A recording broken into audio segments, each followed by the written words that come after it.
Hey family, hope you're all doing well. Kind of wanted to run some ideas by you, like I usually do, and I wanted to kind of examine the difference between leadership and like henpecking. So, a lot of women often henpeck to death people who they're trying to teach, and they feel like the more OCD henpecking they are, the the better they are in this sort of competitive arena for like brownie points of the boss, right? I've noticed this trend especially with older women in their 40s with like women in their 20s between 30s, right?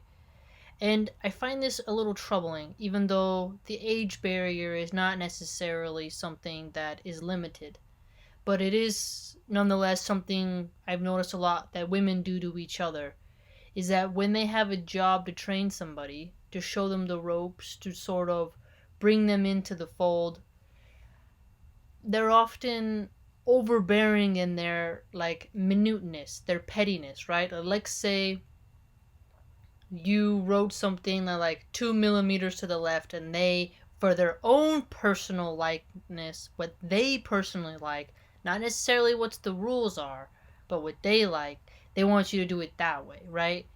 And sometimes these same people, they outcompete with each other, and those are some of the worst environments to find yourself in, right?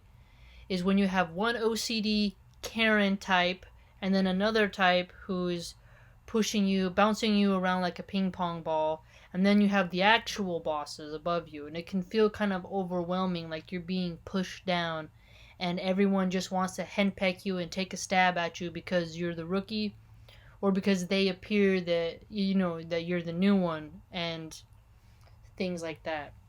And I wonder if we could fix this about ourselves, especially women. Some women, I've noticed this a lot. Certain women will put on, let's say, a fancy sundress, right? Let's say you're working in an office, they have a nice dress, right? They overdressed for work, and they're not necessarily better than you, but they're older than you, and they think that they have some perceived wiseness than you.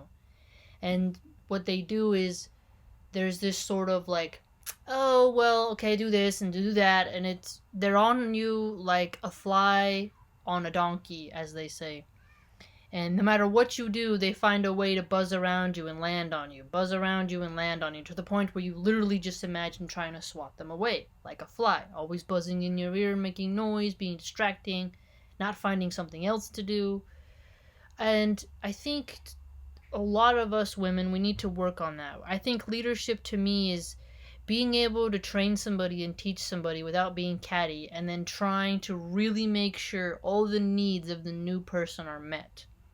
Because if you're just going to be a hen pecking catty chick, I feel like you're not very valuable or useful as a shift leader, a general manager, or just, an assistant to the manager. I don't know why this occurs a lot with women, where men are kind of more like, hey buddy, you alright? And they're like, yeah. But women will, sometimes you won't even be asking for help, but they'll interject themselves and then give you too much eye contact, and then make it to where you feel like you're doing something wrong and they want to correct you. Like, I don't know, am I saying it right? So it's like, you'll be doing something and they'll be like, oh, do you need help with this? Oh, do you need help with this? And you're like, no. But secretly they want to make you do it their way, right? They know you don't need help, but they're trying to force you to do it their way based off of their own personal preferences.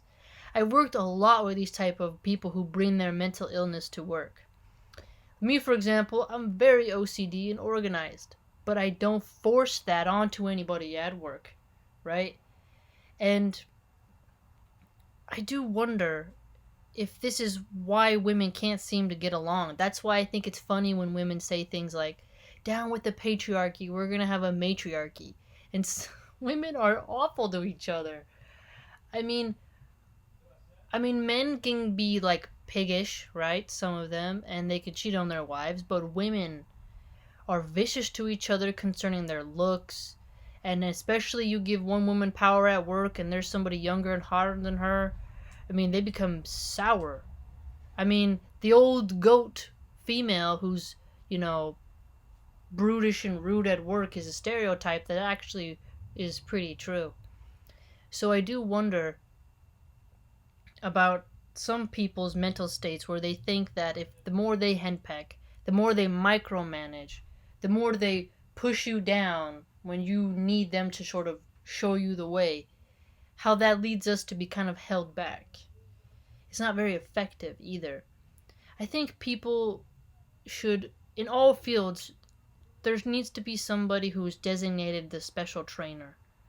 Because sometimes I've trained with people and they really don't know their job and they're very inferior, but then the boss will be like, hey, why aren't you picking up this faster? Or why don't you do this? And it's like, sometimes you just want to say, like, you know what, I had a really bad trainer who was too focused on, trying to show me how smart she was instead of trying to show me the proper method, the very basic, concise necessities to perform said duty, right?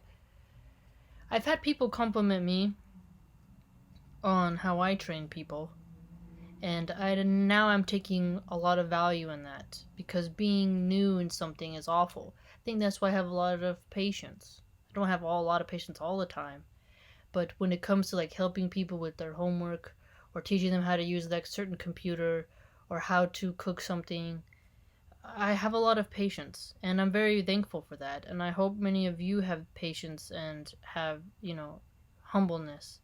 But I don't know, how do you, some of you seen it in your workplaces? Have you ever had those kind of people who, because you're new, they like take that opportunity to kind of tug you around?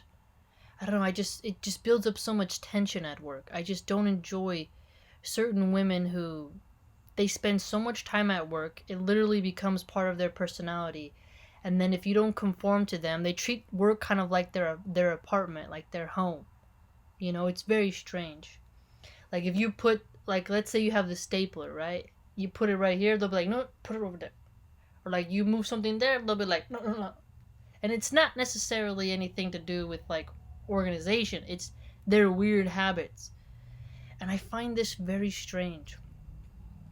I mean, I can see if you were like working in an office and you were a secretary and your boss, your employer is telling you how he wants his notes to be. But for like the culinary world or like a warehouse or the hospitality business, where even if it's just, dining to go, it's some people just really need to learn how to train. Training a person is a skill, and henpecking, bullying, shaming, being arrogant, prideful, narcissistic, trying to one up the newbie is just unhealthy. And I think that's, a sad state we have because it makes people not like their jobs. A lot of restaurants wonder, why can't we hold on to good people? And they should look at the people who they put in charge as managers, because usually when people leave, it's not necessarily because of the customers, it's because of the coworkers. I've always hated the type of managers who they micromanage you to death and then they make your whole existence in the workplace awful, but they still expect you to be really chummy and ass kissy with them. And I've always despised the people who were overly giddy with bosses, who were truly terrible bosses, right? Brown nosing, thinking they were going to get a promotion. Sometimes they do get it, but it's like, don't you have a standard of ethics and codes? And then those same people turn out to be the worst trainers and don't know how to be leaders. Being a leader, being a manager, somebody who's supposed to make things smooth and make people feel welcome, is supposed to be an art, right? There's been times though where I've had somebody train me so bad to the point where I just did my own thing, and one time I did get in trouble for it. They were like, you need to be following this person to do this, and I was like, the only thing I really need to learn that I don't already know is just your particular POS system, right? And then they'll be like, well, we need you to do this. And it's like, man, if you were, like, I didn't say this, but I was thinking in my head, if you were a good leader, you know the strengths of every person, right? And if some people are slower than others, let them be slower. If they're faster, let them be faster, you know? I just never really had good female bosses. And it's really made me wonder these past couple days, why so many women are so catty once they get into a position of power. I'm not saying men don't do it. I'm just saying I've never had a good female shift leader or manager, and I just wonder why. But then again, I understand that the culinary world, it's a pretty brutal world, and it's very toxic and unhealthy, you know. But I feel like